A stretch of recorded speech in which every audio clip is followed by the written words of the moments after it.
Hola, 42 aquí. Today's video is kindly sponsored by Babbel, the #1 language learning app in the world. Hey, 42 here. If you were to walk through Salem, Massachusetts today, you'd find a pleasant commuter town by the sea. Its leafy streets are lined with traditional weatherboard houses, and ships bob on the waves in its peaceful harbour. However, you'd also find a string of Wiccan and pagan shops with names such. Tom Holland has teased that there are 3 generations of Spider-Man. Which Andrew Garfield Spider-Man and Tobey Maguire Spider-Man and then your Spider-Man. Coming to the screen. Okay?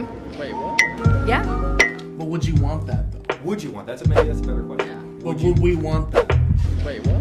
Yeah, he's teased that there's going to be 3 generations of Spider-Man that are coming to the screen. Now, just blink once Like I'm if a we're gonna prisoner? see you. Yeah, I mean, like blink. a Look witness me. Yeah, protection look kind me of in the thing. eye and blink once if we're going to see you in Spider-Man No Way Home, or just shake your head if not. I'm just not gonna blink. how I'm not about- gonna do anything. You're like, I'm gonna look down. You're gonna do this now for a while. It's Andrew Garfield playing Spider-Man again. Yeah. Oh, you almost got me. No, I'm not. Crying out loud.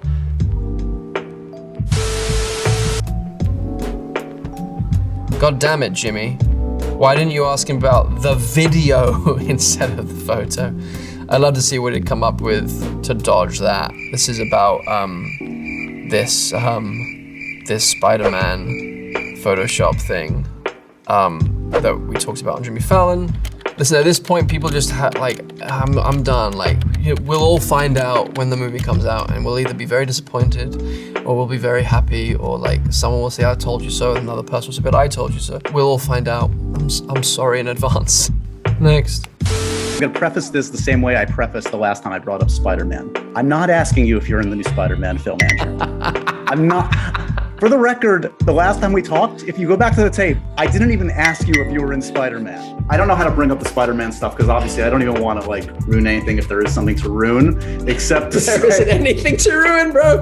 I had to just quickly cut you off. I feel like I'm in a game of werewolf or mafia where I'm like, I'm not the werewolf. I promise you I am not the werewolf. And everyone's like, you're the werewolf. You're the werewolf. To ask you about Spider-Man. Oh yeah, Everybody's you know saying we have to. Everybody's saying you may be in it. There's a cameo. Why don't you just go ahead and confirm? Go ahead. if I just make it easy, let's just end it right now. Why speculate? You guys are really good at your jobs, but I'm better at mine. Did I seem defensive? I'm just saying. I'm not saying anything. I'm not saying anything. Good, me neither. Yeah. Our rumors galore that you will be in Spider-Man No Way man. Home.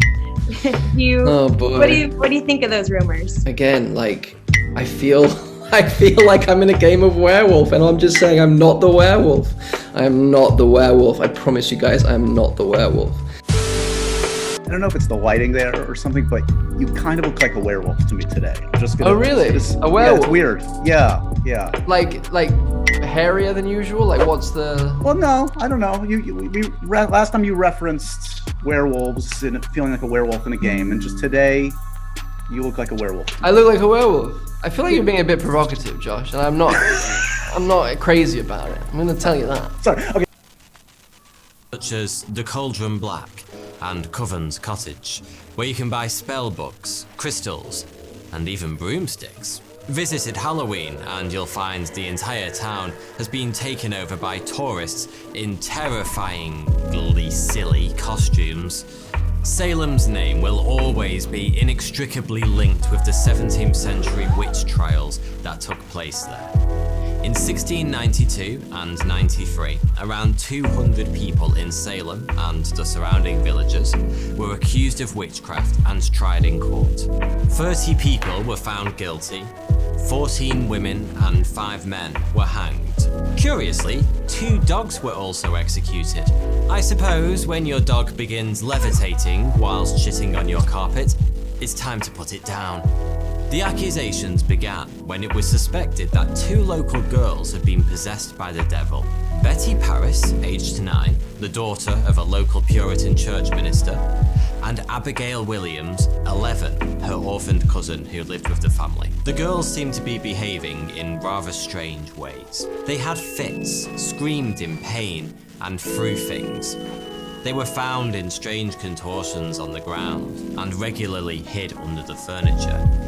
They even barked like dogs. With over 10 million subscribers worldwide and new content daily, it's easy to see why Babbel is top of the list for anyone wishing to learn and develop a new language. For me, it was about taking a short break from my daily routine and flexing those cognitive muscles a little bit in a productive and fun way, with the goal of improving my holiday vocabulary. I'm using Babbel to learn to speak French. Before Babbel, I couldn't even order a croissant in France, and I wish I was joking. But now, I can have meaningful human conversations when abroad. It has genuinely changed the way I travel. Babbel is packed full of content designed by language experts. It offers 10 to 15 minute short and fun classes that are proven to get you speaking in a new language in just 3 weeks. There's also loads of new podcasts, stories, and games to fully immerse yourself in the language of your choice. So if you're looking to become bilingual for professional reasons, or you just feel like learning a new language would be a great personal achievement for you, then I would highly recommend trying Babbel. And you can take advantage of 6 months for free when you sign up for 6 months. All you need to do is click the link in the description below. As a religious man, Reverend Parris's first reaction was to pray for his daughter and niece and their souls. But all the praying in the world didn't stop them from doing gymnastics under the coffee table. So the minister quickly realised he needed backup. A doctor and another minister named John Hale were summoned to the house to examine the girls and the rather odd happenings. Shocked by what he found, Reverend Hale reported these children were bitten and pinched by invisible agents. Their arms, necks, and backs turned this way and that way and returned back again. So it was impossible for them to do of themselves. Strange stuff indeed, and those present immediately pegged the blame on witchcraft. What other explanation could a 17th century Puritan minister find for his daughter writhing on the floor and barking? Sheer blister-inducing boredom, perhaps. The girls were known to have been experimenting with the bizarre practice of umancy shortly before all the fitting and writhing malarkey. Umancy was attempting to predict the future using a separated, uncooked egg and a mirror. Used by the ancient Greeks and Vikings, umancy had become something of an illicit craze in 17th century Massachusetts. And the girls were thought to have been attempting to conjure a vision of their future husbands using it. But instead of seeing a lovely vision of Brad Pitt, one of the girls saw a coffin. An omen of what was to come, perhaps. Whether the mystic eggs had anything to do with it or not, once the word witchcraft had been uttered, it didn't take long for accusations to fly around Salem. The first to be accused of afflicting the girls was Tituba, the family's live-in slave. Then accusations were hurled at Sarah Good, a poverty-stricken homeless woman who begged in the local streets, and a similarly poor elderly woman, Sarah Osborne. All three were powerless to defend themselves without social standing or money. For women like them, an accusation of witchcraft would prove fatal. So it was strange then that when tried, Tituba decided to give the court exactly what it wanted to hear. Perhaps she was delirious, or maybe she was trying to save herself from the executioner's noose. But over the course of 3 days, she told a lurid tale in which she recounted seeing a man in black who'd forced her to sign her name in the devil's book, making her the devil's servant. She then said Sarah Good, Sarah Osborne, and 6 unnamed others had done the same. She also told of seeing Sarah Good send yellow birds to attack the 2 girls, and a cat to attack and scratch another girl. Her damning confession gave Tituba the nickname the Black Witch of Salem amongst the community. With such bizarre, tall tales flying around the town, Salem began to descend into a vicious whirlwind of collective madness, which lasted for over a year. More people came forward, accusing anyone they didn't quite fancy the look of being a witch. Husbands even accused their wives, siblings turned on each other, lifelong friends became enemies. Even children didn't escape. The youngest person to be accused and arrested was the 5-year-old daughter of Sarah Good, a little girl named Dorothy. Dorothy was eventually released, but her mother was hanged. Of course, not everyone in Salem relished the trials and the disintegration of their town into a madness of accusations and executions, but those who did oppose weren't exactly able to say so. Only a very brave or very foolish person would have stuck her neck out into the Salem witch trial fray, as doing so would probably just see her accused of witchcraft too. The whole thing was turning into one big witch pursuit thing. Even when there was clear room for doubt, no one in Salem dared voice it. Amply illustrated by the sad story of George Burroughs, who was accused of being the witch's ringleader. Despite being a church minister in Salem, it wasn't enough to save him. But it did mean that, standing on the gallows in the last moments of his life, he gave the watching crowd a word-perfect recitation of the Lord's Prayer. This, it was thought, would have been an impossible task for a witch, because witches simply could not pray. They still hanged him anyway. Well, they had gone to a lot of effort to get everything set up. When a citizen was accused of witchcraft, she could plead guilty or innocent. It may surprise you that the majority pleaded guilty. Yes, they said, "I'm guilty of being an actual witch." You may be somewhat less surprised, however, when I tell you that a guilty plea usually resulted in jail time, whereas an innocent plea would almost always result in execution. Why?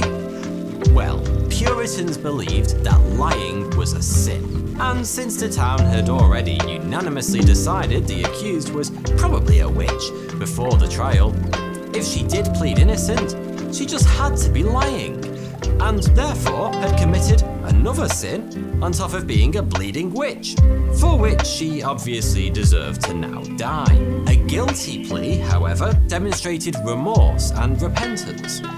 Good traits, according to the Puritan ideal, and therefore the accused would usually be spared. Not all who pleaded innocent were, however, and many met the hangman's noose, located at the now infamous Gallows Hill, regardless. Contrary to some pop culture depictions, not a single witch was burnt at the stake during the Salem witch trials. That was how the Europeans back home liked to do it. Though there was the odd exception of Giles Corey, a farmer in Salem who was accused of being a witch by the community and was executed by being slowly crushed to death under large stones. So, how does a sleepy New England colonial town take leave of its senses and start hanging their satanic neighbours left, right and centre? To really understand the Salem witch trials, we need to take a look at what life was like in 17th century Salem and the surrounding villages and farmsteads. The colony had only been established 6 decades earlier in 1626.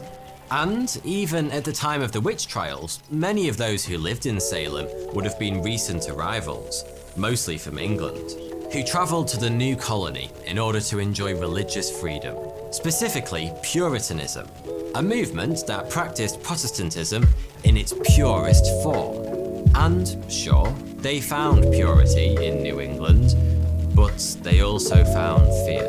The colony was surrounded by the ocean on one side and wilderness on all others. The little law and order there was struggled to contain the constant infighting and power grabs between the colonists, and there was the ever-looming threat of attack from Native Americans.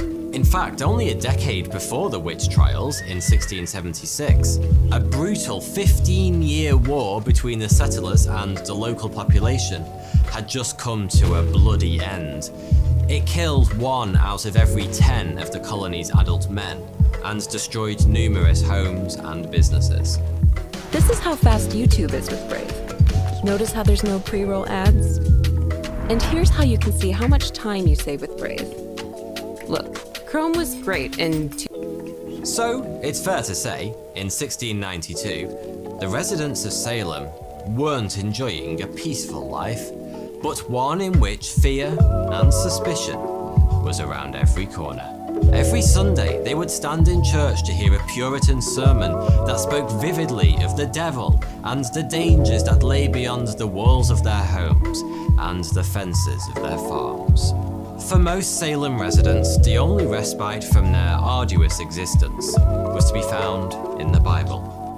They would gather around a warm fire at the end of a long day to share stories of the devil, witchcraft, and holy reverence. And so, the entire population was ripe for suggestion, and when the first accusations of sorcery began to fly, it isn't difficult to understand why it spread through the colony like an epidemic of suspicion. Some have sought alternative explanations for Salem's sudden descent into madness. Diseases such as epilepsy and Lyme disease have been blamed, but there's little evidence for either.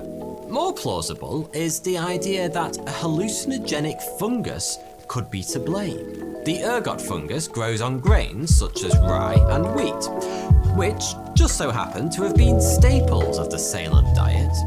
It causes sickness, fits, and hallucinations, which sounds remarkably similar to the behaviour exhibited by Betty Paris, Abigail Williams, and others. But even this theory, as neat as it sounds, is unlikely, unless most of Europe and North America spent about 300 years high on ergot. Because Salem wasn't unique. Witch trials, many of them much bigger and deadlier than Salem's, had been commonplace across Europe for hundreds of years. It's hardly surprising then, given the traditions back home, that colonists began killing so-called witches almost as soon as they arrived in the New World. If we go back to 1626, one of the very first North American witch trials took place in the Jamestown colony in Virginia. The courts there heard that a midwife named Joan Wright had carried out multiple acts of witchcraft against the people of the town. These included bewitching chickens and butter churns, killing a baby, forcing a girl to dance naked, and causing heavy rain that destroyed a tobacco farmer's crops. Which sounds like a regular Friday night from where I come from. There's no record of Joan's fate, but the Virginia courts were slightly more lenient on spooky behaviour than those in Massachusetts, so it's likely she was spared. Those accused of witchcraft in Connecticut, however, were not so lucky. Around 40 people are thought to have been tried in the state in the second half of the 17th century, 11 of whom were executed, such as Mary Johnson, who confessed after torture to familiarity with the devil. But to be fair, I think I'd cursed the devil a few times if someone had a castle brand pressed to my nipples. The others, fortunate enough to escape, fled for their lives into the American wilderness. Over in Europe, the worst of the witchcraft trials were over by the time Salem's took place in 1692. However, it's thought an astonishing 50,000 people, most of them women, were executed for witchcraft in Europe between 1400 and 1782, when the final European witch trial and execution took place in Switzerland. The peak of the European witch trial craze was in the early 17th century, however, and it got pretty out of hand. Germany, in particular, loved a good witch bothering, with mass executions taking place on several occasions. Most horrific were the Wurzburg witch trials between 1626 and 1631. Around 200 people, some of them children, were beheaded and burnt at the stake in the town centre. In England, the 1612 Pendle witch trial is kind of like the British Salem. As in Salem, the trial started as a result of an accusation, which spiralled out of control. A woman refused to buy some pins from a street hawker, who, shortly afterwards, no doubt coincidentally, collapsed and was taken to a local pub. There, he accused a woman of witchcraft. The investigation saw many Pendle families being interviewed, and accusations ripped through the town. The result was 12 alleged witches were tried in Lancaster Castle, 10 of whom were hanged. What's kind of funny about witch trials is that for hundreds of years, witches were considered a helpful component of conventional society.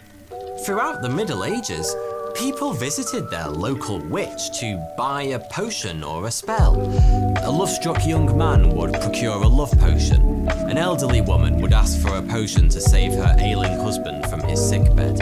A farmer might ask the witch to help find his missing sheep. The Catholic Church wasn't particularly bothered about witches. They were too preoccupied with heathen armies and endless crusades. But with the spread of Protestantism came a newfound fear and hatred of witchcraft and generally suspicious female behaviour. Martin Luther kind of set the tone for the movement when he personally authorised the execution of at least 4 witches. As Protestantism grew, so the Catholic Church decided they had better up their witch-pursuing game too. So when Puritan settlers left a religiously divided Europe behind to seek new religious freedom in New England, It's no wonder that witchcraft was top of their minds when it came to establishing a legal code. The first crime punishable by death in New England was worshipping idols, viewed by Puritans as a dangerous Catholic practice. The second was witchcraft, with the text, "If any man or woman be a witch, that is, has or consult with a familiar spirit, they shall be put to death," added to the Massachusetts law books. Murder only features fourth on the list, after blasphemy. Jesus Christ, I better be careful not to murder anyone. But the people of Salem were not completely without reason. Just as doubt had crept in when George Burroughs recited the Lord's Prayer from the gallows, so it continued to spread through the town in the years after the trials. Petitions were filed in 1700 for 3 women who'd been convicted but not yet executed. And all 3 were pardoned by the court. And relatives of previously executed victims were also granted compensation. Finally, in 2001, after 300 years, Massachusetts legally exonerated every person who'd been convicted at Salem. Because in 2000, they were obviously still trying to figure out if magic is actually real. Thanks for watching.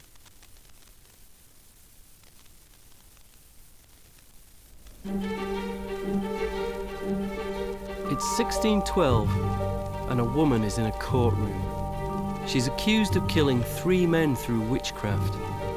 She's presented with a confession that she denies. But then, a girl is brought to testify against her. The girl bursts into tears as the woman screams at her desperately. Hola, 42 aquí. Today's video.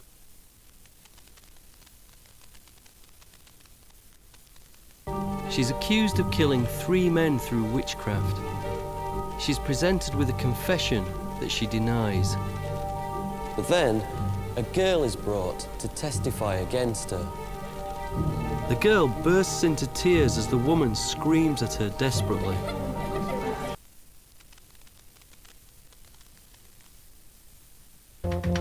दुनिया में आते ही हमें मिलने लगते हैं certificates.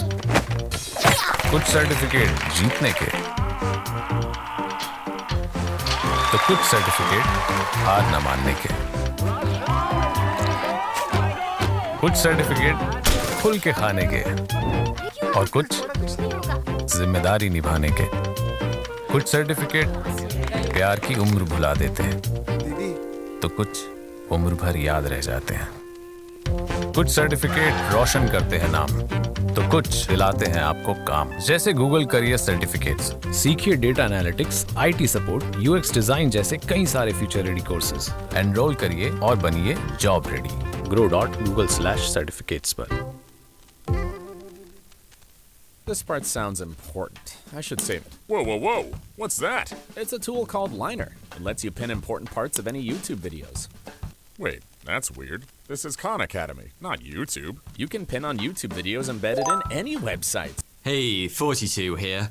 In November 1922, Howard Carter came upon the final resting place of a little-known Egyptian pharaoh, known as Tutankhamun. When Carter carefully removed the outer door and stepped over the threshold, he became the first human being to do so in well over 3,000 years. Though Carter didn't know it at the time, Tutankhamun's tomb was to become one of the greatest archaeological finds in the history of mankind. Right up there with the Terracotta Army, the remains of Pompeii, and the Rosetta Stone. News of the incredible discovery hit the headlines as the attention of the world's media trained itself squarely on the Valley of the Kings in Egypt, near to what was once Thebes. It was the crowning achievement of Carter's career, something that would see him immortalized amongst archaeologists. But from the moment he first stepped inside the pharaoh's tomb, rumors began to spread that his actions had unleashed a terrible curse. Punishment from beyond the grave that would be dished out to all of those who had dared disturb the long-dead pharaoh. Plenty of people thought it was nonsense, including Carter himself. But then, quite suddenly, people started dying. A few months before this remarkable moment in the history of archaeology, Howard Carter found himself standing in Downton Abbey. Well, sort of. The Grand Manor House was actually called Highclere Castle, and it was home to the 5th Earl of Carnarvon, rather than the 7th Earl of Grantham. But 88 years later, it would be selected to serve as the home of the fictional Crawley family in everyone's favourite period drama. Which is actually pretty apt, because, as it happened, Carter found himself at the centre of his own little drama that day in 1922. You see, the 5th Earl of Carnarvon was his benefactor, the man who'd been financing Carter's archaeological expeditions in the Valley of the Kings for the previous 7 years, during which time Carter had turned up next to nothing of archaeological interest. Admittedly, the outbreak of the First World War had somewhat hampered his efforts, but that didn't change the fact that Carnarvon had invested a lot of time and money into the venture in return for diddly squat. Well, I say diddly squat. Carter's years in Egypt had yielded a few odds and ends, scraps of linen and shards of pottery mostly. It wasn't much, but many of these items shared something strange in common. They were inscribed with a single word, the name of an Egyptian pharaoh whose remains had never been located, Tutankhamun. You don't need the powers of a pharaoh to preserve your hair and keep it healthy. All you need is Keeps, who've kindly sponsored this video. I've had people close to me start to lose their hair as early as their 20s, and it's always been an upsetting experience. If you're in the same boat, then you're not alone. Did you know 2 out of 3 guys will experience some form of male pattern baldness by the time they're 35? But the best thing you can do to prevent hair loss is take the initiative now and do something about it whilst you've still got hair left. I really like Keeps because it makes treatment super easy by delivering your hair loss medication every 3 months, so you can say goodbye to awkward doctor visits and waiting in pharmacy. Did you know 2 out of 3 guys will experience some form of male pattern baldness? Take the initiative now and do something about it whilst you've still got hair left.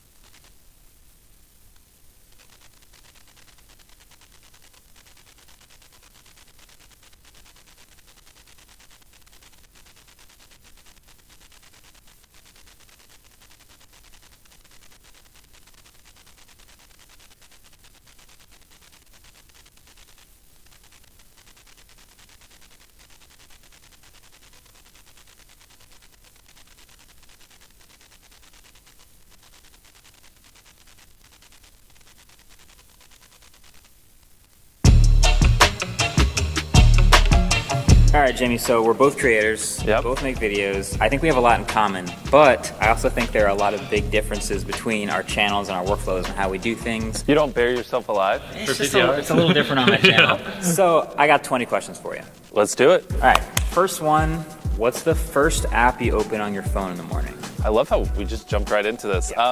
Definitely Twitter. Twitter? Yeah. Okay. I wouldn't recommend, but that's what I do. If you're ever at like a, I don't know, barbershop or in the back of an Uber or something like that, and somebody asks you what you do, how do you answer that question?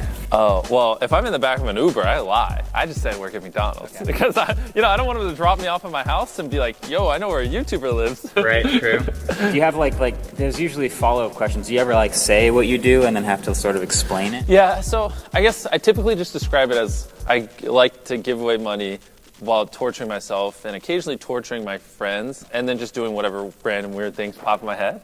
That's going to get some follow-up questions. Yeah. For sure. I just say I'm a video producer and usually that sort of captures it. No, you're the video producer that decides what tech everyone in America buys. That's what you are. I mean, you're too humble to say that, but like half the time I watch his videos and I just leave and go buy stuff. So we're sitting here in part of the semi-deconstructed Squid Game set from the video you did on top of a bunch of money. You're sitting on about $200,000. We haven't sent it to him yet. Casual. You said before in a video that you didn't tell your parents when you started making your channel, and then they found it at like 10,000 subscribers or something. Yep. same. I didn't tell my parents about it. They found it. When they did find it, how do they react? And like, what's the difference between then when they found it and now when all this is going on? Well, my mom was like, oh my gosh, she's not crazy. Because she would always think I was just talking to random people in my room or just like talking to myself when I was like recording videos. Same. So she kind of had a hunch. And then she's like, but why? And she's like, your grades suck. Can we like start spend more time on school and less on videos? And I was like, no, I want to spend less time on school and more time on videos. So my mom just wanted what was best for me, but it was pretty brutal at the start because I was doing bad in school and I literally would just stay up all night making YouTube videos. But then I think there was a moment where we did a brand deal that was basically more than her entire salary. And that was kind of when it switched and she was like, you know what? You keep doing that. You actually, how about, can I join you? And I'm like, yeah, Mom, come join us. Now she loves it, obviously. You know, not because she's money hungry. She just didn't want me to end up, you know, working at a fast food restaurant, which, you know, I mean, if this didn't work out, I don't know what else I would have ended up doing. Was the money comfy, sitting on 200 grand? I've never sat on 200 grand, so I didn't have like a Here, put your feet over there. Now you'll be on barometer 400 grand. Okay, 400 grand. Is that more comfy? That is more comfy. Yeah. Don't rob us. We have security. Yeah. Okay, so you've counted to 100,000. Yes. You said PewDiePie 100,000 times? I did, and Logan Paul 100,000 times. You completed a mile in the world's largest shoes. Yep. What's the hardest challenge you've ever done, physically speaking? The hardest challenge? Surprisingly, none of those. Is actually when I buried myself alive. That was, I buried myself alive for 50 hours. I'm sure footage on screen. It was brutal because, I'll be honest, coffins aren't comfortable and my back was hurting.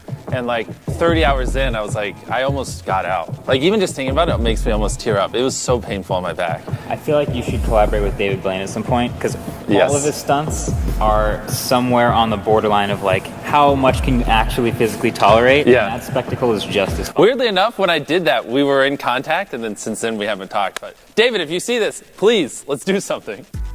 Okay, so if you had to guess, how many cameras are on the entire campus for all of the channels and everything that you run? Ballpark, you have to put in a number. Well, so there's videos like Last Take Hand Off Lamborghini where we put 50 people's hands on a Lamborghini. And in that video, we had to get like 50 of these so we could zoom in and monitor every hand. And then if you turn the camera, there's videos where we do hide and seek, sometimes with dozens of people, and so they each need a handheld. And then other videos, we need like 50 GoPros. I mean, we're probably up to like 250, 300 cameras. But I mean, I was going to guess it was higher. I was going to guess like 5. I'm trying to be conservative, but yeah, it's crazy. But it's not like we're just buying them to buy them. It's just like certain videos literally need like 50 to 60 cameras at certain times. We just buy cameras and they sit here, and then when we need them, we just grab them. That's the way to go. That's the way to go. Yeah, I personally don't like super high quality cameras. I prefer it to look a little more amateur. So I've been using like these G7Xs and like average stuff for like a very long time.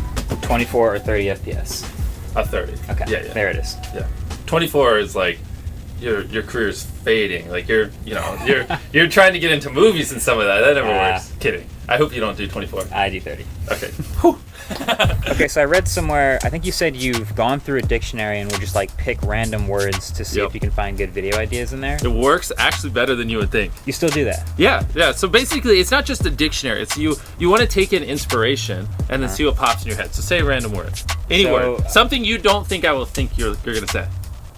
Mannequins. Okay, well, there's mannequins behind us. Okay. So can a million mannequins stop a car? Can 10,000 mannequins stop a tank, right? Or what happened? I hate to make them all the same, but what if you put 1 million mannequins on train tracks and try to hit it with the train? What happens? That seems like something you could pull off. The hard part is like what makes it a good, like compelling video, because people will be curious, but what makes it really good is a challenge. Well, and that's the thing. But the point is you take in random inspiration, you see what pops in your head, you write them down, and then usually 1 out of every 100 is good. And so that's why I like to flip to the dictionary. All right, so you know how Spotify does that rap thing every year where they'll show you like all the artists and playlists you listen to the most? Yeah. If YouTube did a Wrapped for you, oh gosh, who would be the most viewed channels that you watch? Marquez Brownlee. Marquez Brownlee. Oh, that's nice, but who else? No. I'm gonna need like 10 seconds to think. Take your time. You have to build your own Wrapped. This is something I think they should actually do, by the way. Agreed. I mean, it's obvious. I don't know why they don't. YouTube, you're screwing up. I mean, 90% of people watching this won't even know these channels, but I love Windover Production, Polymatter, like people that just make videos like, it sounds dumb, but like why global shipping is easier than manufacturing domestically, or like things like that, or like That sort of edu-splainer type video. Yeah, exactly. Or like Mark Rover, Veritasium. I love learning things because it's, anyways, I'm not helping myself here, but I don't like when I spend a couple hours on YouTube and I don't really walk away with much. So I try to like really watch and click on videos that teach me stuff. So when I do go on YouTube, it's like all videos that I learn. All right, so I remember when the first YouTube channel hit 1 million subscribers. Fred, right? It was a huge deal. It was Fred. I was going to ask if you knew, but of course you knew. Yeah. And then I remember the first one to hit 10 million. I don't know that one. Ray William Johnson? Smosh. Oh, that's right, yeah. 10 million. And then obviously PewDiePie got to 100 million, and it's this crazy scale, and it just keeps getting bigger and bigger. Yeah. You've said before your goal is to hit 100 million subscribers. Yeah. I feel like you have a pretty good shot at making that happen. I mean, we're basically there. Yeah. We're on the way. How do you set goals for yourself as a creator for your channel? Yeah. Assuming you do hit 100 million, do you set another goal? What is that goal? I got it. I love this question. So back in the day, my goals used to be very subscriber-based or view-based. But one thing I've learned, and I think you've probably learned this as well, is like everything you want as a YouTube creator, every freaking goal you want to hit, whether it be subscribers, you want to hit 1 million or 10 million or whatever, will come if you just make the best videos possible. And so my goal, and this is what it will be till the day I die, is to make the best YouTube videos possible. And so if my hypothetical goal was 300 million subscribers in 10 years, that will happen if I just make the best videos possible. If my goal is to get 50 million views a video, that will happen if I just make the best video. Whatever it is, you know, just focus on making the best videos possible, and all these other vanity, arbitrary metrics will just fall into play. I don't mean that in an arrogant way, but that's just kind of like the mindset you have to have. Like, go hard and believe in yourself, you know?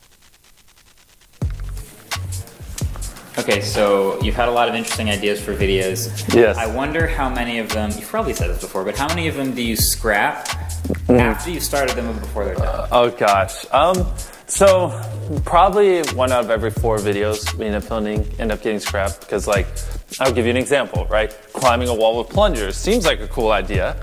And then you get hundreds of plungers, you get the strongest plungers in the world, you hire engineers, and you realize you can't climb a wall with plungers. And so then it gets scrapped. Or, you know, we made the world's largest cookie, and we were going to try to eat it. But then, you know, you get in the weeds, and you're like, wait a minute, eating that much sugar is probably not good for you. Yeah, and so then it's like, kill it. And so it's one of those things where, you know, I'm 23, I haven't done a lot of these things, and so while I'm doing it, I learn stuff, and I'm like, oh, not what I thought. Okay, this is a quick one. Why do you have the world's largest iPhone and I don't?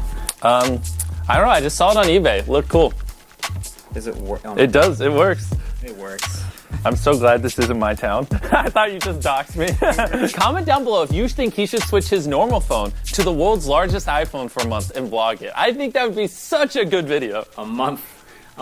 Give me a week. I'll do a week. 2 weeks. Take it or leave it. Right if he doesn't. So here's one. How do you decide what to say yes to? Because at a certain point, you have the ability, if you want, to pick up the phone and make any video you want happen. I mean, there's sets being built for the most insane ideas I've ever seen. Yeah. How do you decide? Because most of it is no's, right? How do you decide on the yes? Yeah. Well, so video specifically, it's pretty simple. What makes the best video possible? I mean, like, I hate to keep coming back to this point, but that's all that matters. What makes the best video possible? What will people enjoy the most? What's something original, unique, blah, blah, blah, you know, that they've never seen before. And that's kind of really it. You know what I mean? Yeah, I mean, like, it's not money. I don't care to make money. I literally, look at this. You think this is profitable on a YouTube channel? It's not money. It's not really time or effort. It's really just whatever's the best video. That's what I want to do. Fair enough. And I think as long as that's your standard, like, everything else just falls into place as a YouTuber. So I feel like the Squid Games video was sort of a long time in the making, or almost like a master. Which, by the way, if you hear background noise, it's because they're tearing down the sets of Squid Game. So we're literally in the middle of it right now. I know. We're in one of the Squid Game rooms as they're tearing down the other ones. I wanted to move around. It's my fault. But do you have a new Grail video that you want to make? I do. Some like super high-end production that you've been dreaming of making that you can't wait to get. So I want to take everything I learned from Squid Game and apply it to this other idea, but if I told you, I legit would have to kill you. Okay, tell me and I'll bleep it out. Okay, so basically, I want to do if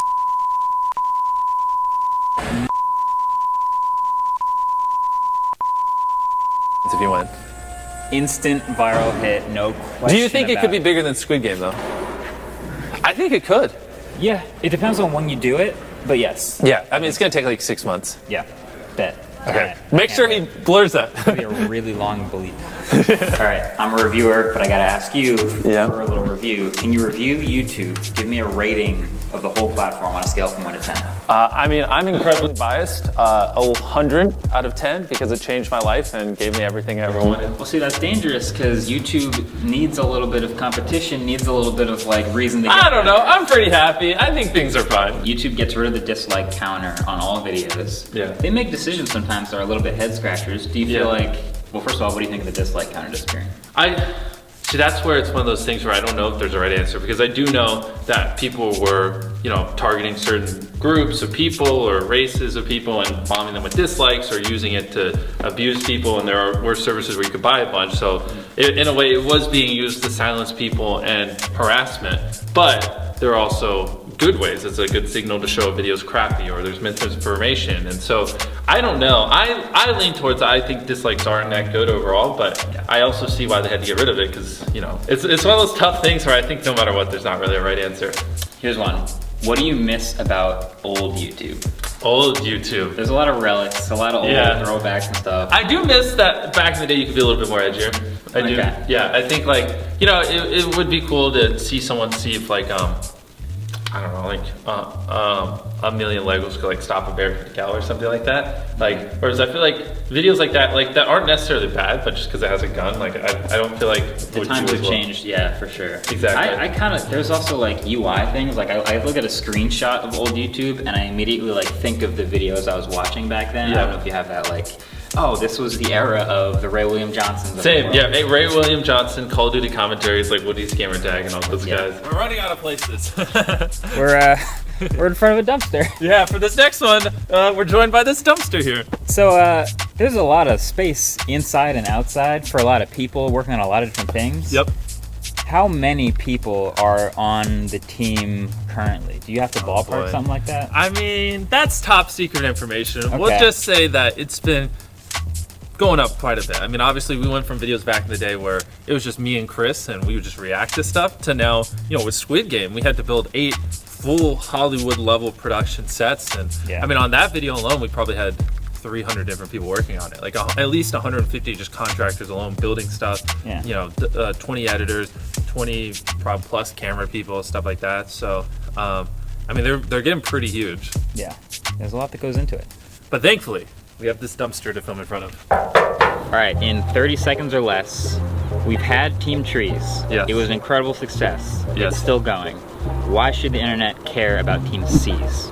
Well, I mean, if you care about the ocean, you should care about Team Seas, because basically for every $1 we raise, the Ocean Conservancy and the Ocean Cleanup have agreed to remove 1 pound of trash or plastic from the ocean, and we're trying to remove 30 million pounds of trash or plastic from the ocean before the end of the year. And I know I sound like a salesman, but I mean, I don't know, why would you not care? It's a pretty great pitch though. Yeah, exactly. But also at the same time, it's not the end all be all. It's not gonna fix all our issues. I think it's just a way to show that, the younger generation cares and we wanna make a change, and these little things add up, right? Yes, this one thing might not make a huge dent, but if 100 of them happen and inspires people to build new technology or to use, metal, whatever, water bottles and stuff. नमस्कार, मैं रविश कुमार। अयोध्या में कुछ भी गलत नहीं होता, क्योंकि यहां एक सिस्टम है जिस पर आरोप लगता है वही जांच करता है, फैसला देता है कि कुछ भी गलत नहीं हुआ। इस सिस्टम के कुछ नए डिपार्टमेंट की जानकारी आज के इंडियन एक्सप्रेस की रिपोर्ट से मिलती है, जिसमें बताया गया है कि जिस ट्रस्ट के खिलाफ जमीन के मामले की जांच हो रही है, उसी ट्रस्ट की दूसरी गैर विवादित जमीन उन अधिकारियों के रिश्तेदारों ने खरीदे हैं जो इस ट्रस्ट के खिलाफ जांच से जुड़े रहे हैं। इंडियन एक्सप्रेस की रिपोर्ट पर आने से पहले जून महीने की कुछ रिपोर्ट को याद करना जरूरी है, जिसे हमारे सहयोगी आलोक, कमाल और प्रमोद ने समय समय पर फाइल की थी। मीडिया में कुछ और जगहों पर भी इसकी रिपोर्टिंग हुई थी। यही वो जमीन है जिसे लेकर इस साल जून के महीने में सवाल उठा। इस जमीन के एक हिस्से को हरीश पाठक और उनकी पत्नी ने सरकारी दर से 2 गुने कम दाम पर श्री राम जन्मभूमि तीर्थ क्षेत्र ट्रस्ट को 8 करोड़ में बेच दी। इसी जमीन के दूसरे हिस्से को हरीश पाठक, रवि तिवारी और सुल्तान अंसारी नाम के बिचौलिए को बेचते हैं 2 करोड़ में।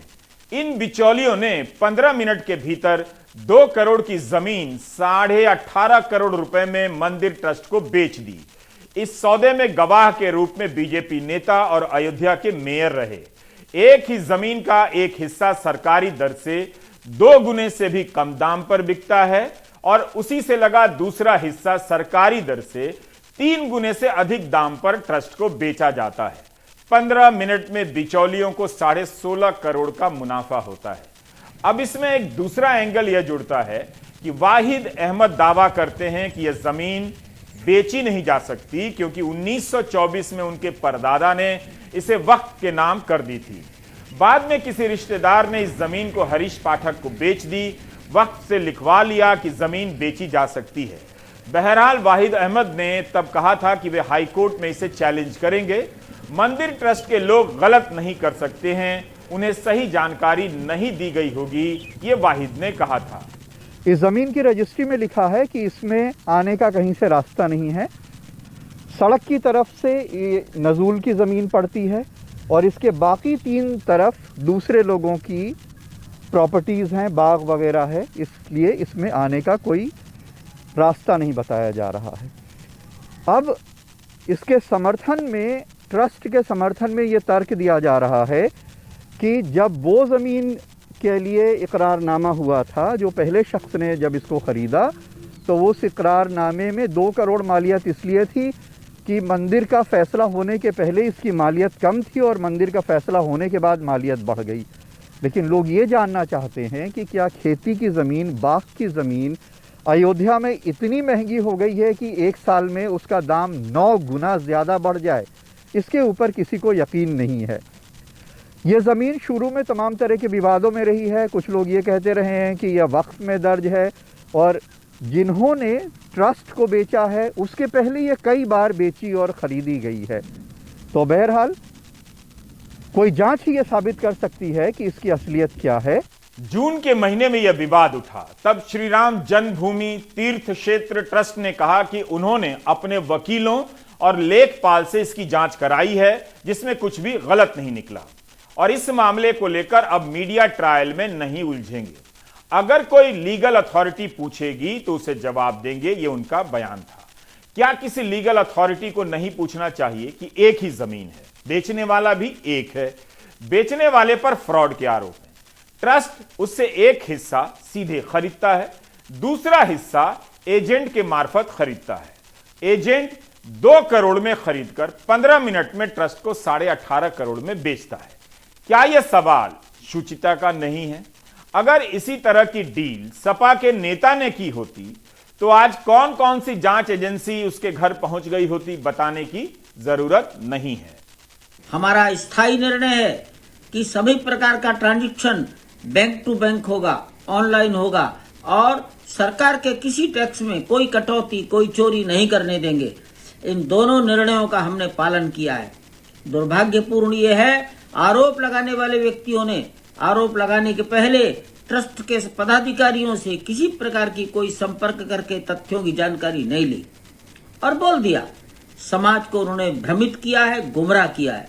लीगल अथॉरिटी भी कमाल की होती है। क्या वाकई किसी लीगल अथॉरिटी को इस डील में कभी संदेह नहीं हुआ? क्या इसे हर तरह के संदेह से मुक्त करने के लिए जरूरी नहीं था कि कोई लीगल अथॉरिटी उतनी ही जल्दी जांच करके रिपोर्ट देती जितनी जल्दी मंदिर ट्रस्ट ने जांच कर दी? क्या आपको कुछ संदेह नहीं हो रहा है कि पुलिस के अनुसार भगोड़ा और कई मामलों का फ्रॉड हरीश पाठक जमीन बेच रहा है? वह एक हिस्सा सीधे बेचता है, दूसरा हिस्सा किसी एजेंट के मार्फत ट्रस्ट को बेचता है। क्या हरीश पाठक इस मामले में नैतिकता के साथ सौदा कर रहा है? इस हरीश पाठक पर पैसा दोगुना करने के नाम पर लोगों को ठगने के आरोप हैं। जो पुलिस का भगोड़ा है वो जमीन का सौदा कैसे कर गया?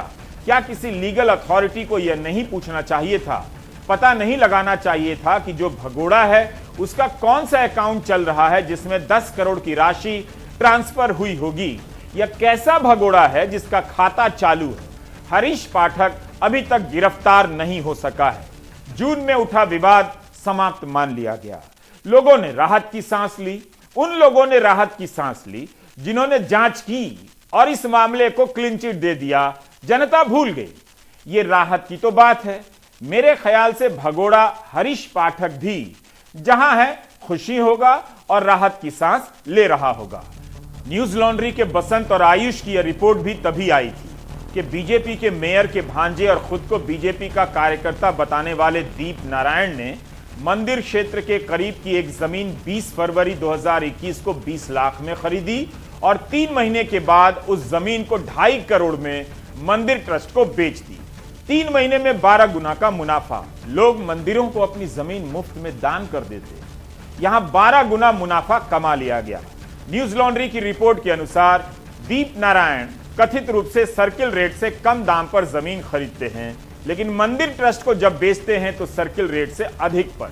क्या उन्होंने इस लाभ पर टैक्स दिया? इसका जवाब वही दे सकते हैं, आयकर विभाग बता सकता है, हमारे पास नहीं है। साफ दिख रहा है कि फायदा किसे हो रहा है, किन लोगों को हो रहा है, वो किस पार्टी के हैं। अभी तक आपने मंदिर ट्रस्ट के साथ जमीन के सौदे से जुड़ी कुछ खबरों का हाल जाना, लेकिन सोचिए पुलिस का भगोड़ा हरीश पाठक जब जमीन बेचता है तो मंदिर ट्रस्ट के सदस्य और बीजेपी के मेयर ऋषिकेश उपाध्याय गवाह बनते हैं और इसमें कुछ भी गलत नहीं पाया जाता है। मेयर ऋषिकेश उपाध्याय ने अपनी वेबसाइट पर लिखा है कि मेरा मानना है कि भक्ति और राष्ट्रवाद के साथ भारत का युवा दुनिया के लिए बदलाव का केंद्र बन सकता है। ये मेयर उस सौदे के गवाह हैं जिसमें 15 मिनट में 2 करोड़ की जमीन 18.5 करोड़ की हो गई। फिर उन्हीं के भांजे 20 लाख की जमीन राष्ट्रवाद के प्रतीक राम मंदिर बनाने वाले मंदिर ट्रस्ट को 2.5 करोड़ में बेचते हैं। इसमें उन्हें और किसी को गलत नहीं लगता, यह केवल राष्ट्रवाद का कमाल हो सकता है। मेरी इस बात से राज्यसभा के सांसद रंजन गोगोई भी सहमत होंगे कि अयोध्या में राम मंदिर के नाम पर जो भी जमीन खरीदी जा रही है उसकी प्रक्रिया में कुछ भी अनैतिक नहीं होना चाहिए। राम की मर्यादा तो होनी ही चाहिए। सुप्रीम कोर्ट को भी संज्ञान लेना चाहिए क्योंकि मंदिर ट्रस्ट का गठन उसके ही आदेश से हुआ है। केंद्र सरकार को भी लीगल अथॉरिटी से जांच कराकर जनता को आश्वस्त करना चाहिए कि मंदिर ट्रस्ट के द्वारा और अन्य लोगों के द्वारा जमीन के सौदे में किसी प्रकार की अनैतिकता नहीं बरती जा रही है, क्योंकि 9 नवंबर 2019 को राम मंदिर मामले में फैसला आने के बाद अयोध्या और उसके आसपास जमीन के लेन देन की संख्या काफी बढ़ी है। इसे देखते हुए सरकार को यहां जमीन की खरीद की व्यवस्था को ईमानदार बनानी चाहिए थी, ताकि किसी को ठगा ना जा सके और कोई खरीद के समय राजस्व की चोरी ना कर सके। आखिर अयोध्या का सर्किल रेट 2017 के बाद से अभी तक क्यों नहीं बढ़ा है? 2019 में फैसला आने के बाद खरीदार बढ़ गए तो सर्किल रेट क्यों नहीं बढ़ा? क्या अयोध्या प्रशासन को हर उस मामले की जांच नहीं करनी चाहिए जिसके तहत कोई जमीन सर्किल रेट से कम पर बेची गई और बाद में मंदिर ट्रस्ट को अधिक रेट पर बेच दी गई? जून के महीने में जो संदेह उठा था उसे जल्दी ही रफा दफा कर दिया गया, खत्म मान लिया गया। लेकिन इंडियन एक्सप्रेस की आज आई एक रिपोर्ट ने इन सारे मामलों की याद ताजा कर दी है। श्यामलाल यादव और संदीप सिंह की रिपोर्ट बताती है कि अयोध्या में जमीन खरीदने के मामले में क्या हो रहा है।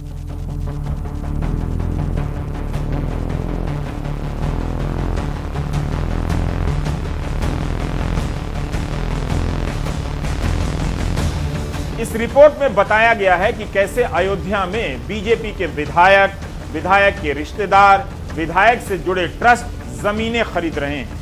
इनमें अयोध्या के उपायुक्त के रिश्तेदार भी हैं। इसके अलावा डीआईजी, सर्किल अफसर, एसडीएम के भी रिश्तेदारों ने जमीन खरीदी है। ये अफसर उस वक्त वहां तैनात थे मगर अब वहां नहीं है और इन अधिकारियों ने कोई जमीन नहीं खरीदी है। श्यामलाल यादव और संदीप सिंह ने ऐसे 14 लोगों के रिश्तेदारों की जमीन खरीद के दस्तावेजों की पड़ताल की और उनके बयान लिए। अधिकारियों ने अपने बयान में यही कहा है कि रिश्तेदारों के लेन देन में उनकी कोई भूमिका नहीं। इस रिपोर्ट के आने के बाद विपक्ष ने जांच की मांग की है। कांग्रेस नेता कपिल सिब्बल ने ट्वीट किया है कि आस्था, लालच और जमीन की अवैध खरीद सब साथ साथ चल रहे हैं। दिल्ली और यूपी में कोर्ट को नजर नहीं आ रहा, न सरकार को, लेकिन भगवान राम अवश्य ही चिंतित होंगे। एक्सप्रेस की रिपोर्ट में एक ट्रस्ट का जिक्र है, महर्षि रामायण विद्यापीठ ट्रस्ट। इस ट्रस्ट ने 90 के दशक में बरहटा गांव में बहुत सारी जमीनें खरीदी। ट्रस्ट की खरीदी हुई 21 बीघा जमीन पर विवाद है। यहां ध्यान रखना बहुत जरूरी है कि एक्सप्रेस ने जिस जमीन की खरीद की रिपोर्ट छापी है उसका संबंध उसी ट्रस्ट से तो है, मगर विवादित जमीन से नहीं है। अयोध्या के मांझा बरहटा में ये जमीनें हाईवे से 500 मीटर के और राम मंदिर से करीब 2 किलोमीटर दूर हैं। महर्षि महेश योगी के महर्षि रामायण विद्यापीठ ट्रस्ट ने यहाँ 90 के दशक में ढेरों जमीनें खरीदी, जिसमें 1 दर्जन दलितों से 21 बीघा जमीन एक दलित रोंघाई के नाम से खरीदी, क्योंकि दलित की जमीन सवर्ण के खरीदने पर रोक थी। बाद में दलित रोंघाई से वो जमीन 21 बीघा गैर रजिस्टर्ड तरीके से महर्षि ट्रस्ट के नाम दान करवा ली। ये जितनी भी ज़मीनें यहाँ आपको दिख रही हैं सब महर्षि विद्यापीठ ट्रस्ट की ज़मीन है। ये महर्षि विद्यापीठ ट्रस्ट संस्था 1992 में हमारे माझा बरहटा में आती है और हम लोगों को कहती है आपको आपके माझा बरहटा में स्कूल बनवाएंगे, आपके माझा बरहटा में अस्पताल बनवाएंगे। ये बहुत पिछड़ा इलाका था, इसलिए हम लोगों ने ज़मीन दी। हम इस समय अयोध्या के माझा बरहटा क्षेत्र में हैं। यहाँ से राम जन्मभूमि मंदिर की दूरी बमुश्किल 2 किलोमीटर से ज़्यादा की नहीं होगी। यहाँ पे सुप्रीम कोर्ट का जब मंदिर के पक्ष में जब से फैसला आया है उस समय से अब तक ज़मीनों का रेट लगभग 20% से ज़्यादा बढ़ चुका है।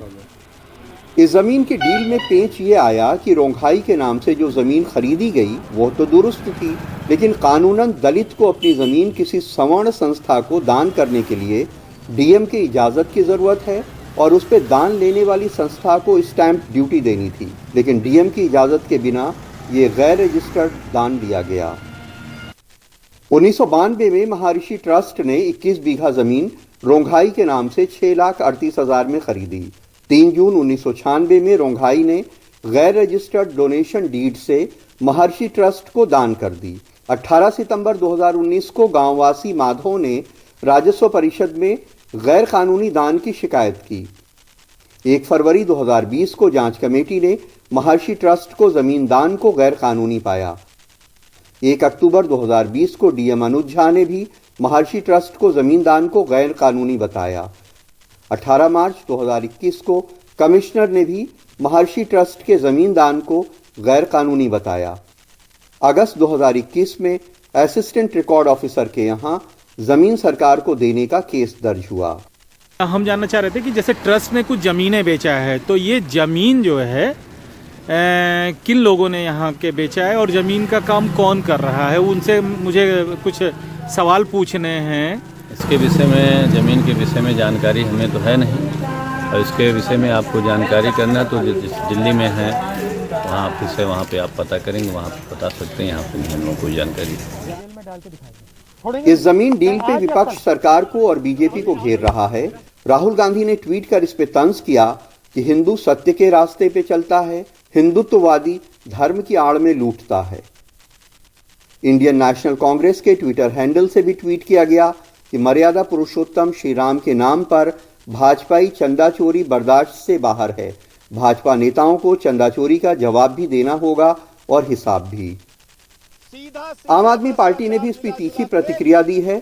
उन्होंने इस पर एक प्रेस कॉन्फ्रेंस कर इस डील में नेताओं और अफसरों के रिश्तेदारों को सस्ती जमीन देने पे सवाल उठाए। राम मंदिर के इलाके में राम जन्मभूमि क्षेत्र के 5 किलोमीटर के एरिया में किस प्रकार से तमाम अधिकारियों ने, भारतीय जनता पार्टी के विधायकों ने, उनके रिश्तेदारों ने, उनके मेयर ने जमीनें खरीदी हैं। दलितों की जमीन दान में लेकर एक ट्रस्ट ने इन तमाम अधिकारियों और विधायकों और मंत्रियों को, नेताओं को जमीनें बेच दी, जबकि उसकी जांच चल रही है। सीधा सीधा कॉन्फ्लिक्ट ऑफ इंटरेस्ट है, सीधा सीधा इसमें लेन देन का खेल है, सीधा सीधा भ्रष्टाचार मिला जुला खेल, जमीन की जालसाजी, जमीन के नाम पर धंधा और घोटाला। और मैं एक एक करके बता रहा हूं, इसमें कोई मामूली लोग शामिल नहीं है। एमपी अग्रवाल जो अयोध्या के कमिश्नर रहे, उनके ससुर ने 2530 स्क्वायर मीटर और उनके साले आनंदवर्धन ने 12060 स्क्वायर मीटर एक जमीन खरीदी, जिसमें उनकी पत्नी अपने पिता के साथ बनाई गई एक कंपनी की पार्टनर भी हैं। ये तो अयोध्या के डीएम और कमिश्नर की जांच से भी साबित हो गया है कि ट्रस्ट ने 21 बीघा जमीन एक दलित से गैर कानूनी ढंग से दान में ले ली है। लेकिन अयोध्या के 14 अफसरों और नेताओं के करीबी रिश्तेदारों के उसी ट्रस्ट से सस्ती जमीन खरीदने को क्या महज इत्तेफाक माना जा सकता है? ये तो जांच से ही पता चलेगा। अयोध्या में प्रमोद श्रीवास्तव और लखनऊ में कैमरामैन विनीत कुमार वर्मा के साथ कमाल खान, एनडीटीवी इंडिया। तत्कालीन जिलाधिकारी अनुज कुमार झा ने मामले की जांच के बाद आरोप सही पाया और आदेश दे दिया कि इस जमीन के स्वामित्व से महर्षि रामायण विद्यापीठ ट्रस्ट का नाम हटाकर जमीन राज्य सरकार को दी जाए। इस रिपोर्ट पर उपायुक्त एमपी अग्रवाल ने भी मंजूरी दे दी। तो यहां तक नहीं लगता कि किसी अधिकारी ने इस मामले को दबाने का प्रयास किया हो। सबने शिकायत मिलने पर सही समय पर कार्रवाई की है। बेशक जिलाधिकारी ने अपनी रिपोर्ट में कुछ अधिकारियों के खिलाफ कार्रवाई के भी आदेश दिए थे, जिसकी जानकारी नहीं है कि क्या कार्रवाई हुई। महर्षि रामायण विद्यापीठ ट्रस्ट ने दलित की जमीन गलत तरीके से अपने नाम करा ली। इस वक्त यह मामला असिस्टेंट रिकॉर्ड अफसर की अदालत में है, जहां ट्रस्ट भी एक पक्षकार है और अपने दावे के लिए लड़ रहा है। एक्सप्रेस ने लिखा है कि कोर्ट से जुड़े अफसर के रिश्तेदार ने भी इसी ट्रस्ट से जमीन खरीदी है। यहां तक का खेल आप समझ गए होंगे, जिससे लगता है कि यह मामला नैतिकता और शुचिता का ज्यादा है। इस मामले की जांच के बदले किस तरह की लेन देन हुई है, एक्सप्रेस की रिपोर्ट में यह साफ नहीं दिखता कि ट्रस्ट को अधिकारियों ने किस तरह का लाभ पहुंचाया है। सडनली आज भी मैं अयोध्या का समस्या उठा रहा था। मैं पेपर में सुबह जब देखा तो कम से कम 14 लोगों के नाम उसमें थे। 14 पीपल, जिसमें एमपीज, एमएलएज, मेयर, उसके बाद deputy commissioners, SDA, divisional commissioner, सबके, बहुत से लोगों के, यानी उनके रिश्तेदारों के हम उठाना चाहते थे। मैं उठा। साहब, आज बहुत बड़ा एक अहम मसला मैं उठा रहा हूँ, और ख़ास करके अयोध्या, जहाँ राम की पूजा करने के लिए इतना बड़ा मंदिर सब बने, गंगा में डूबे, सब हो गया। लेकिन अयोध्या में क्या चल रहा है, कितने ज़मीन हड़प कर रहे हैं, वो भी शेड्यूल कास्ट के, गरीबों के, सबके, और बड़े बड़े लोग वहाँ पर, ये एस्टेट एजेंसी बढ़ रही है तो जमीन खरीद रहे हैं। इंडियन एक्सप्रेस की रिपोर्ट पढ़ने के बाद महर्षि रामायण विद्यापीठ ट्रस्ट का मामला ज्यादा संदिग्ध लगता है। जो ट्रस्ट रामायण के नाम पर विश्वविद्यालय बनाने जा रहा हो, वह किसी दलित की जमीन अपने नाम कराने के मामले में शामिल पाया जाए, यह राम की मर्यादा नहीं हो सकती है। जैसा कि रामायण में हमने पढ़ा है, महर्षि रामायण विद्यापीठ ट्रस्ट सामान्य ट्रस्ट नहीं है। इसी बरहटा गांव में महर्षि महेश योगी रामायण विश्वविद्यालय बनने जा रहा है। 10 अक्टूबर के दैनिक जागरण की रिपोर्ट में इस बात को लेकर सवाल उठाया गया है कि माझा बरहटा में 140 एकड़ भूमि पर महर्षि रामायण विद्यापीठ बनाने के लिए आवास विकास परिषद के साथ करार हुआ है। इसमें से 10 एकड़ की जमीन के स्वामित्व पर संकट है, क्योंकि जिलाधिकारी ने इसके खिलाफ राजस्व कोर्ट में चुनौती दी है। इस जमीन को राज्य साथ कराने के आदेश दिए गए हैं। यह उसी जमीन का मामला है जिसका जिक्र इंडियन एक्सप्रेस ने अपनी रिपोर्ट में किया है।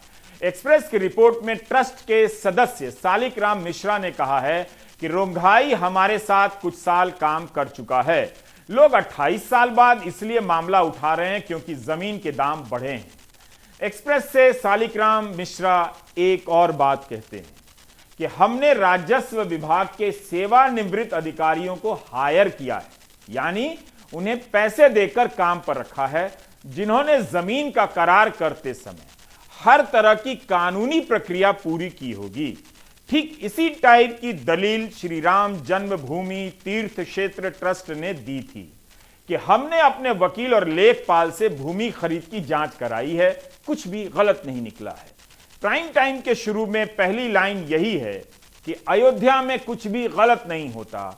जिस पर गलत का आरोप लगता है वह खुद से जांच कर बता देता है कि कुछ भी गलत नहीं हुआ है।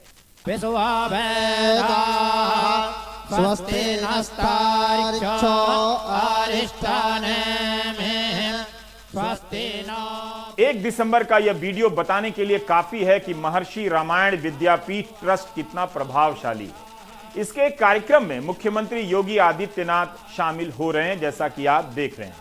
इस ट्रस्ट का करार राज्य के आवास विकास परिषद से हुआ है और यह रामायण विश्वविद्यालय बनाने जा रहा है। मुख्यमंत्री ने राज्य सरकार की तरफ से हर संभव सहयोग का आश्वासन दिया है।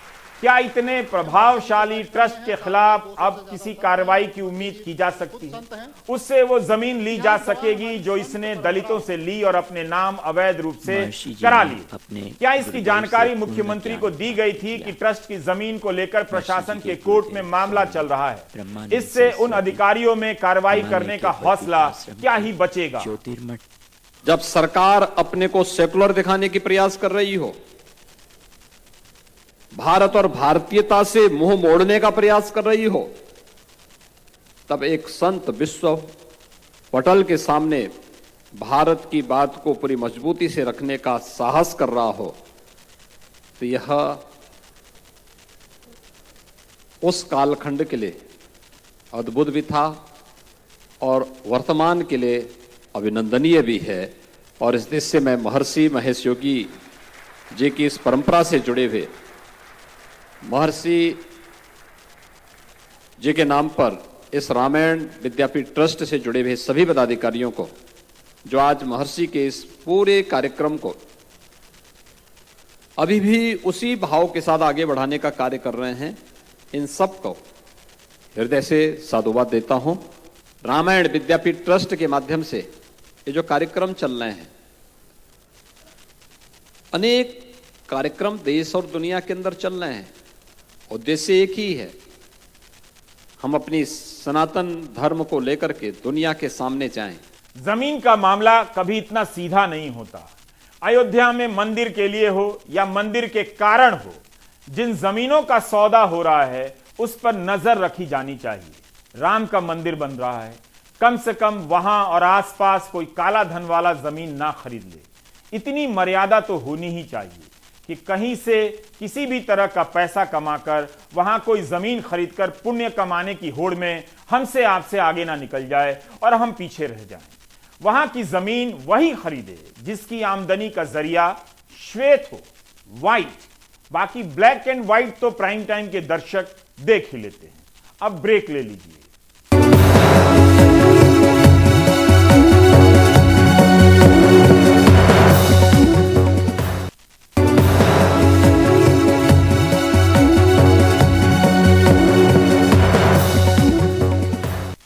दिल्ली सरकार ने ओमिक्रॉन के संकट को देखते हुए क्रिसमस और नए साल के जश्न के मौके पर किसी भी प्रकार के जमावड़े पर रोक लगा दी है। दिल्ली में क्रिसमस और नए साल के जश्न पर रोक लगा दी गई है। दिल्ली डिजास्टर मैनेजमेंट अथॉरिटी, यानी कि यूं समझिए कि दिल्ली सरकार ने एक औपचारिक आदेश निकाला है और उसमें यह कहा गया है कि क्रिसमस और नए साल के लिए होने वाली कोई भी गैदरिंग, कोई भी जमावड़े पर रोक रहेगी। आपको पता ही है कि इस समय देश के अंदर एक ओमिक्रॉन जो कोरोना का एक वेरिएंट है, उसका संकट जो है धीरे धीरे जो है बढ़ता जा रहा है। देश के अंदर करीब 213 मामले ओमिक्रॉन वेरिएंट के, कोरोना के ओमिक्रॉन वेरिएंट के रिपोर्ट हुए हैं, जिसमें दिल्ली में सबसे ज़्यादा मामले जो हैं अभी तक रिपोर्ट हुए हैं, 57 मामले। तो इसी के मद्देनज़र दिल्ली सरकार ने या दिल्ली डिजास्टर मैनेजमेंट अथॉरिटी ने एहतियात बरतते हुए ये आदेश जारी किए हैं। और इसी के तहत जो मार्केट ट्रेड एसोसिएशन है, यानी कि जो अलग अलग मार्केट्स हैं दिल्ली के अंदर, उसकी जो ट्रेड एसोसिएशन है, उनको ये कहा गया है कि वो अपने यहाँ नो मास्क नो एंट्री के नियम को लागू करें। यानी कि जो लोग भी मास्क ना पहने हुए दिखाई दें, उनको मार्केट के अंदर आप एंट्री ना दें, अपनी दुकानों में एंट्री ना दें, या जो आपके वर्क प्लेस हैं उसमें एंट्री ना दें। उधर मुंबई से खबर है कि बीते 8 दिनों में कोविड के सक्रिय यानी एक्टिव मामले 22% बढ़े हैं और अब चर्चा डेल माइक्रोन को लेकर हो रही है। पूजा बता रही हैं कि डेल माइक्रोन क्या है। बिना मास्क वाले लोगों पर कार्रवाई के लिए बीएमसी के मार्शल मुंबई की सड़कों पर जगह जगह तैनात हैं। पब्लिक जो पहले बीच में मास्क बहुत कम लगा रहे थे, लेकिन अभी फिलहाल तो बहुत ज़्यादा वायरस बढ़ते जा रहा है, तो कंटिन्यू कि हम लोग चाह रहे हैं कि नहीं और ज़्यादा बढ़े, फिर लॉकडाउन ना होए, तो इसीलिए मास्क कैरी करो और मास्क लगाते रहो। फाइन है 200, लेकिन पब्लिक फिर भी नहीं समझती है। हम रुकाने के बाद उनको पहले रिस्पेक्ट देते, पर कोई कोई उसमें मतलब गलत तरीके नशे वाले भी आदमी आते हैं, तो उनसे खाली हुज्जत होती है। जो अपने जो रेगुलर रहते हैं उनसे कुछ नहीं, उनको समझ देने के बाद भी वो सुधरते, पर कोई ऐसे आते हैं कि बिना सोचे बिना समझे आके सीधा बदन पे हाथ छोड़ देते। उनके ऊपर ज़्यादा से ज़्यादा कार्रवाई होनी चाहिए। मुंबई शहर में पिछले 8 दिनों में कोविड के एक्टिव मामलों में 22% की बढ़ोतरी देखी गई है। 14 दिसंबर तक 1769 सक्रिय मामले थे, जो 21 दिसंबर तक बढ़कर 2159 हो गए। इसी अवधि के दौरान शहर में कोविड मामलों के दोगुना होने की दर यानी कि डबलिंग रेट 2563 से घटकर 2095 दिन हो गए। डबलिंग रेट घटने का मतलब है कि वायरस के फैलाव में बढ़त दर्ज हो रही है। बताया जा रहा है कि यूरोप और अमेरिका में डेल्टा और ओमिक्रॉन दोनों वेरिएंट ने मिलकर हालात गंभीर किए हैं। कुछ मेडिकल एक्सपर्ट्स इसे डेल माइक्रोन नाम दे चुके हैं। मुंबई शहर में 90% से ज्यादा मामले फिलहाल डेल्टा या फिर उससे उत्पन्न वेरिएंट के पाए गए हैं। ओमिक्रॉन की मौजूदगी करीब 2% सैंपल में ही नजर आई है। महाराष्ट्र कोविड टास्क फोर्स का कहना है कि डेल माइक्रोन कोई नया वेरिएंट नहीं है। 2 वेरिएंट्स का एक पैरेलल पैंडेमिक चालू है अभी इस वक्त, और उसको मिला के कोई डॉक्टर्स ने इसको डेल माइक्रोन करके नाम दे दिया है कि हम 2 अलग अलग वेरिएंट से जो है जूझ रहे हैं। ये 2 वेरिएंट जो है वो अलग है, डेल माइक्रोन नाम का कोई वेरिएंट नहीं है। और आप कृपा करके इसको जो है ये समझिए कि ये सिर्फ कहने की बात है कि ये 2 अलग अलग वेरिएंट साइमल्टेनियस की बात चल रही है इस वक्त, और हमें जो है दोनों वेरिएंट से बचना बहुत जरूरी है, क्योंकि ओमाइक्रॉन जो है वो बहुत रैपिडली स्प्रेड होता है, और डेल्टा के बारे में तो हम जानते हैं कि डेल्टा वेरिएंट जो है वो इन्फेक्शन भी सीवियर कर सकता है। पिछले महीने जहां 100 से 200 कोविड के मामले रोजाना रिपोर्ट हो रहे थे, वहीं बीते कुछ दिनों से मुंबई में संक्रमण का रोजाना आंकड़ा 300 के पार पहुंच चुका है। हालांकि इसे ओमिक्रॉन को लेकर बढ़ी टेस्टिंग के नतीजे के तौर पर भी देखा जा सकता है। फिलहाल राहत की बात यह है कि जितने भी मरीज हैं वो गंभीर स्थिति में नहीं है। ज़्यादातर को होम क्वारंटीन में ही इलाज मिल रहा है, अस्पताल में भर्ती करने की ज़रूरत नहीं पड़ रही है। वहीं ओमिक्रॉन मामलों को देखें तो हालांकि एहतियातन उनको अस्पताल में ज़रूर आइसोलेट किया जा रहा है, लेकिन उनमें भी लक्षण नहीं हैं। खुद जो डिस्चार्ज हुए मरीज़ हैं, ठीक हुए मरीज़ हैं ओमिक्रॉन के, वो भी बता रहे हैं कि उनमें लक्षण न के बराबर थे। लेकिन मेडिकल एक्सपर्ट्स यहाँ पर इस ओर ध्यान खींच रहे हैं कि जब किसी नए वेरिएंट की शुरुआत होती है, नए वायरस की, तो मरीज़ कम होने की वजह से इसका असर इतना नज़र नहीं आता है। और जैसे जैसे मरीज़ की संख्या बढ़ती है, तो जैसा कि हमने डेल्टा के दौरान देखा था, सबसे ज़्यादा लोगों में सांस की दिक्कत थी। इस समय लक्षण में ऐसा कुछ नज़र नहीं आ रहा है, बहुत ही कम लक्षण है। लेकिन मेडिकल एक्सपर्ट्स का कहना है कि ध्यान देना बेहद ज़रूरी होगा। मरीजों की संख्या बढ़ने पर लक्षण जो हैं वो और ज़्यादा तीव्र हो सकते हैं। तो फिलहाल महाराष्ट्र कोविड हॉटस्पॉट हमेशा से रहा है और इस बार भी ओमिक्रॉन के मामलों में आगे है। कोरोना के मामलों में भी तेज़ी नज़र आ रही है। ओमिक्रॉन के 65 मरीज अब तक यहाँ रिपोर्ट हो चुके हैं, देश भर में सबसे ज़्यादा, और महाराष्ट्र में सबसे ज़्यादा, मुंबई में 30 मामले रिपोर्ट हो चुके हैं।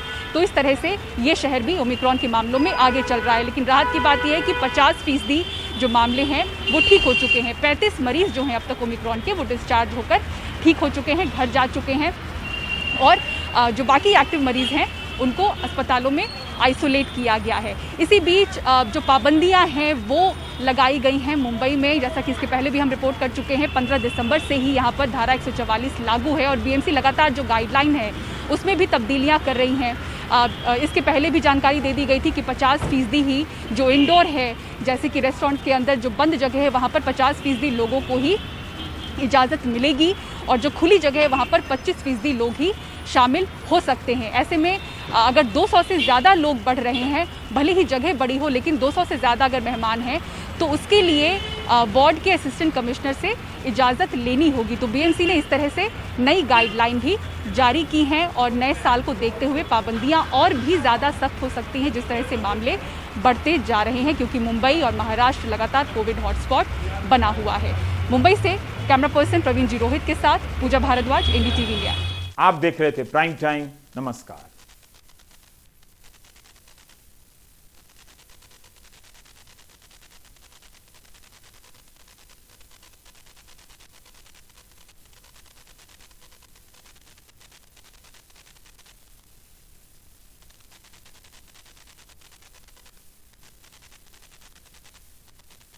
We've covered Facebook, we've covered Instagram, we've covered Twitter. Now it's YouTube's turn. Let's see what misinformation lies in the heart of YT. Oh, and a huge thank you to Omaze for sponsoring this video.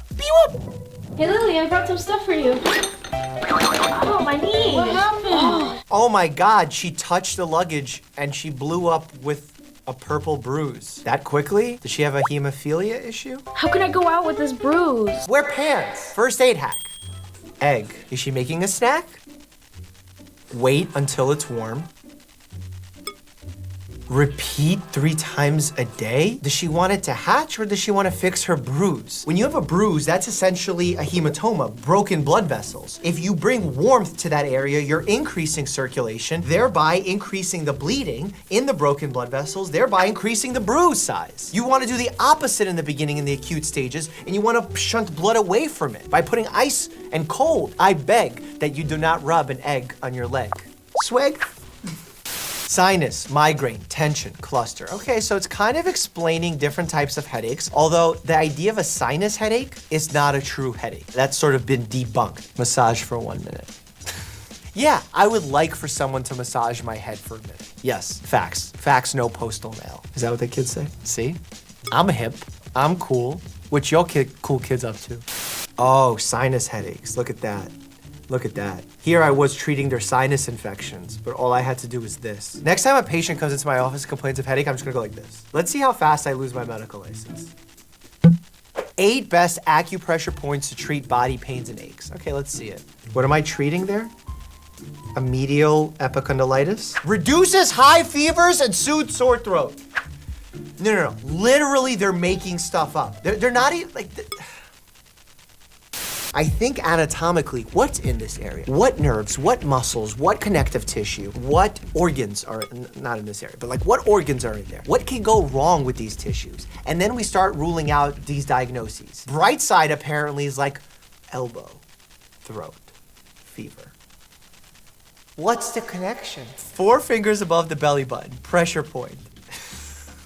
This is ridiculous. There is no scientific validity to this. Massage clockwise, massage counterclockwise. If you're massaging with 1 finger, it's not gonna do anything. Like, it just won't, I promise. You might stimulate your bowels just because you're rubbing the area. They should get in trouble for this. Like, YouTube should take this down. Eliminates gas, deflates the stomach. No checking why the gas is problematic. No checking to see if the patient has an infection, to see if they have an overgrowth of bad bacteria. No. They're just like, rub clockwise, rub counterclockwise, all good. 5 unusual and useful secrets about our bodies. If you can't sneeze, look at a source of bright light. If you can't sneeze, do people walk around wanting to sneeze? If like you're on the verge of a sneeze and you're trying to ignite the sneeze, Yeah. you look at a bright light, And then what happens? it would make you sneeze. What? There's gotta be more to it. He's rubbing his... If you really need the toilet, okay, scratch the back part of your shin. This will slow the signal from your bladder to your brain. What in... Who? I realized their strategy. Just say the most ridiculous thing ever and people will treat it as if it's a breakthrough thought. Especially if they're benign like this, no one's gonna get mad at you for saying this, except me, clearly. Look at my veins. Tell me what I should do for this, bright side. If you have a ticklish feeling in your throat, scratch your ear. This will cause a muscle spasm. Let's disprove this guy right here. Oh, no muscle spasm. Try it on yourself. No muscle spasm. If you're feeling really nervous, blow on your thumb. It has its own pulse.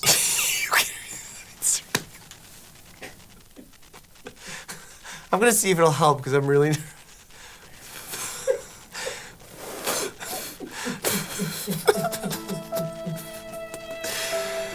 It didn't work.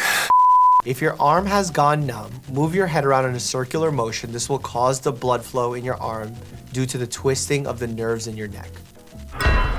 If your arm has gone numb, you could be having a stroke or a heart attack. Number 1, I'll say that as a doctor. Number 2, yeah, if you move your neck around and your neck was like this, and you were cutting off the circulation to your blood vessel, not your nerve, your arm could have gone numb. Will it solve everyone's problems? If they're having a heart attack and you're going like this and actively causing yourself to pass out, not a good idea, Brightside. Really quick, let me tell you about my partnership with Omaze. They're supporting an amazing nonprofit, Folds of Honor, that provides educational scholarships to the spouses and children of America's fallen and disabled servants. And this is not a normal phone.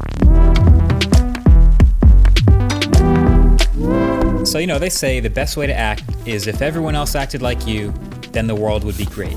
To be the change you want to see in the world, right? So in this world of constant e-waste and this fight for better, more repairable gadgets, this is called the Fairphone 4, and it's aiming to do exactly that. So at first glance, it's a pretty basic looking phone. It's 579 euros, or about $650, and that gets you a clean, basic design, flat front and back, curves at the corners, a little on the big side, but nothing we haven't seen before.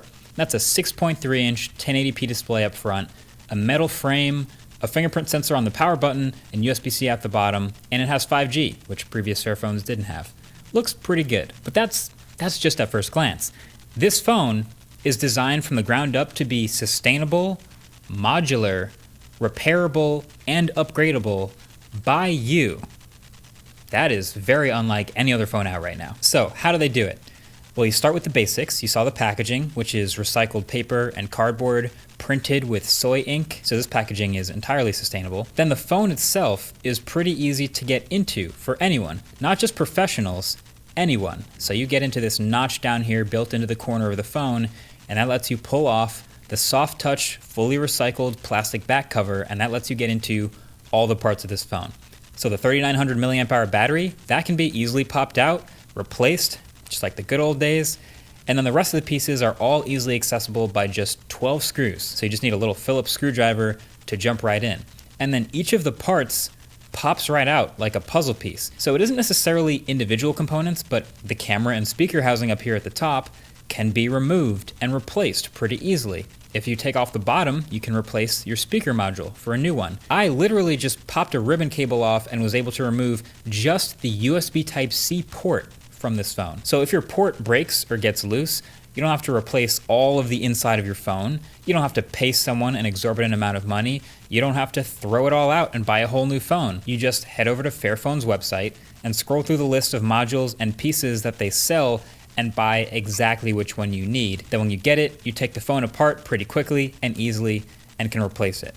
So like I said, it's not like other phones. You know, these days in a normal smartphone, if one little part breaks, typically that's, you have very limited options, where Fairphone envisions a future where anyone can identify something broken or something they want to upgrade and just do it themselves. So that'll include your battery, your rear-facing camera, your front-facing camera, your speaker, your earpiece, your USB port, and of course, your display. The whole front, the display, is easily removable with a single ribbon cable, and that replacement to the user is 80 euros. And honestly, very easy to do yourself, unlike pretty much every other smartphone.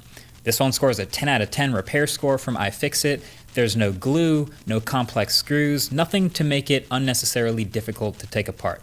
And it comes with a 5-year warranty, including a promise to support the phone and sell the spare parts for 5 years after the phone comes out. It's a dream. So I am a huge fan of this vision. But it's worth noting, it's not perfect, right? This is where the inner instinct to review everything comes out for me. Like, if you were to buy this $650-ish phone, there are some obvious trade-offs. So let's just, for the sake of example, take the Fairphone up against, if you're gonna buy a phone, something else of similar price, like Pixel 6. So for one, the Fairphone is a thick phone with about 3 Cs, right? So it's a little bit thicker and heavier than a Pixel, but just enough where it's not bad, but you can tell the difference in the hand.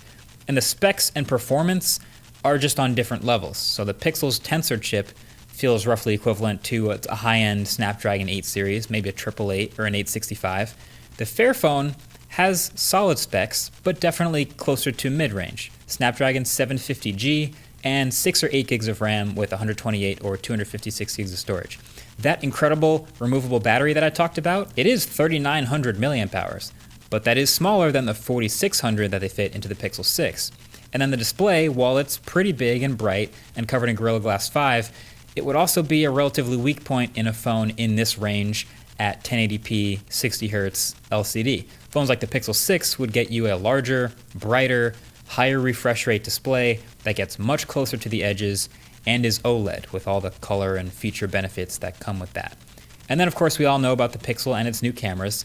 The Fairphone does have a 48 megapixel main camera and a 48 megapixel ultra wide and a time of flight sensor in this array back here, but they're acceptable. It looks kind of like a Moto G or a Samsung A series phone where they'll give you passable photos in decent light, but as soon as the conditions get tough, they kind of fall apart. There is also a slightly lesser IP54 splash resistance rating for this phone, which is actually kind of amazing for a phone built like this, but that is less than the IP68, the full submersion protection for the Pixel.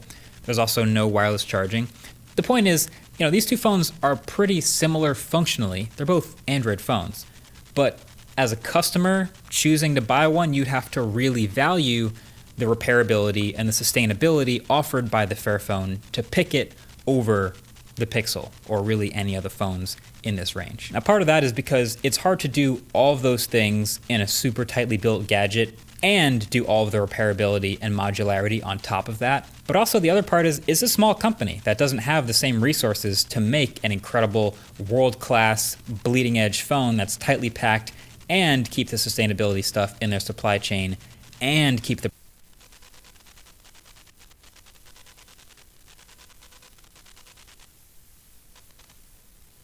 Hey, what's up? I'm KBHD here, and this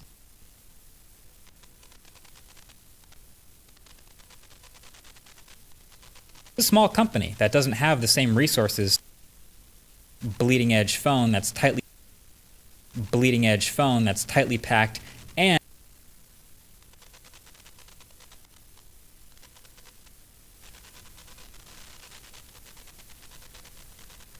Hey, what's up? I'm KBHD here, and this